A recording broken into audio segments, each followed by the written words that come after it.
सर्वत्र गोविन्दनाम संकीर्तनं गोविन्द गोविन्द। श्रीहर्ये नमः। नारायणीयं त्रयोदश दशकं हिरण्याक्षवधम्।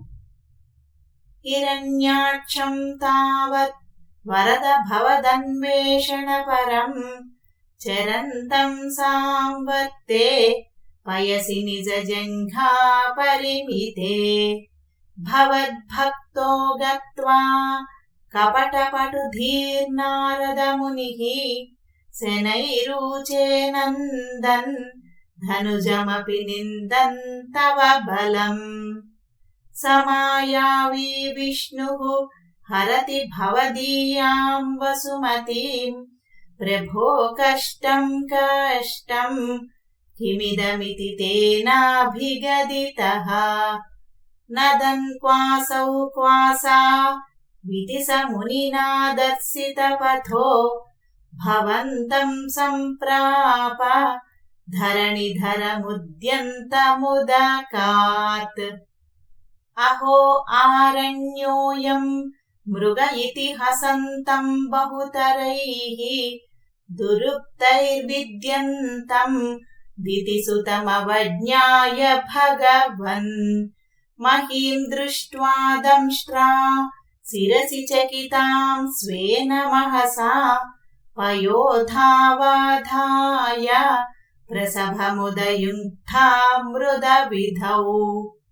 गदापाणौ दैत्ये त्वमपि हि गृहीतोन्नतगदो नियुद्धेन क्रीडन् घटघटरवोद्घष्टवियता। रणालोकौत्सुक्यान् निलति सुरसङ्घे धृतममुम् निरुन्ध्याः सन्ध्यातः प्रथममिति धात्रा जगदिशे। गदोन्मध्ये तस्मिन् तव खलु गदायां दितिभुवो गदाघाताद् भूमौ झटिति पतितायां महः भोः। मृदुस्मेरास्यस्त्वं धनुजकुलनिर्मूलनचनं महाचक्रं स्मृत्वा करभुवि दधानो रुरुचिषे।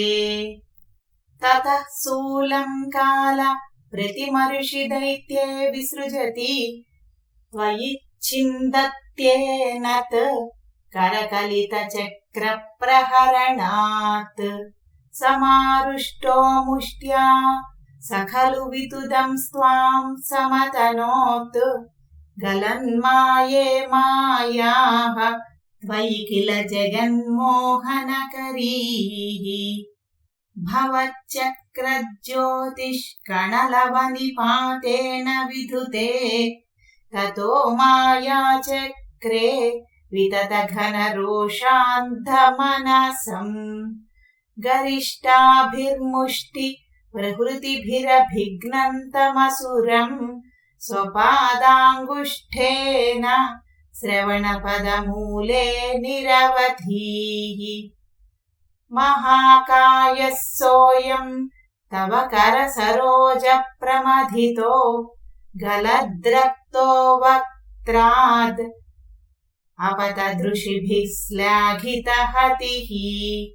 तदा द्वामुद्दाम प्रमदभरविद्योतिहृदया मुनीन्द्राः सान्द्राभिः स्तुतिभिरनुवन् द्वरतनुम्। त्वचिच्छन्द्रो रोम स्वपि कुशगणश्चक्षुपि घृतम् चतुर्होतारोऽङ्घौ सृगपि वदने चोदरयिडा। ग्रहा जिह्वायां ते परपुरुषकर्णे च चमसा विभो सोमो वीर्यं वरदगलदेशेऽप्युपसदः। मुनीन्द्रैरित्यादिः तव नमुखरैर्मोदितमना महीयस्या मूर्त्या विमलतरकीर्त्या च विलसन्। स्वधिष्ण्यं सम्प्राप्तः सुखरसविहारी मधुरिपो నిరుంద్యారోగం మే సకలమపి వాతాలయత్పతే. సర్వత్ర గోవిందనామ సంకీర్తనం. గోవింద గోవింద. శ్రీ హరియే నమః. నారాయణీయంలోని శ్లోకాలు నేను చదివినవి మీకు నచ్చినట్లయితే షేర్ చేయండి, సబ్స్క్రైబ్ చేయండి, లైక్ చేయండి. పద్మావతి వేలమూరి.